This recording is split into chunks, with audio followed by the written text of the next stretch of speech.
All right. First off, if you like any of this material, if you could subscribe, I certainly appreciate that. But here's a good one. I recently heard a monk say something that caught my attention. He said, if you're feeling fear, it's because you've separated yourself from the divine. Fear only has power because you allow it.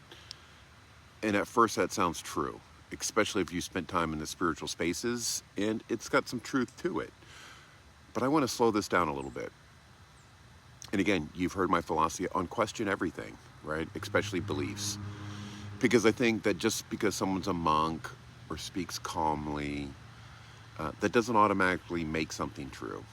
And spirituality, in my opinion, doesn't get a free pass from honest inquiry, right? Question everything. It's okay. And here's what I think may be more accurate.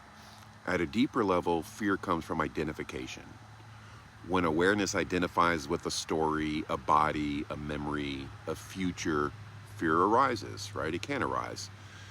In that sense, though, fear isn't ultimate. It doesn't define who you are. And it also doesn't mean that something's gone wrong, like you're doing it wrong because you're feeling fear. I'm not a fan of that.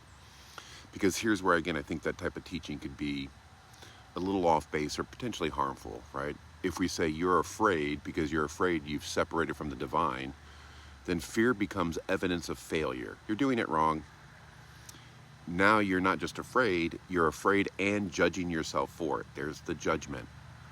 And to me, that's not awakening. That's just a new identity dressed up in spirituality. And here's the distinction that I think matters. Fear to me doesn't mean that you've left the divine. Fear means the nervous system is responding to conditioning, memory, or perceived threat. Right? If my daughter jumped out of the closet and screamed boo at me, I'm going to feel something, right? And that's the nervous system. And the nervous system is also part of the divine. The illusion isn't fear. The illusion is believing fear has authority over who you are. Fear only has power when it's mistaken for truth, right? When fear is allowed to be felt, without resistance, without story, without identity, it loses its grip on behavior and meaning. Now, it can be there without running your life. So maybe the more accurate way to say this, and again, I'm curious to your thoughts.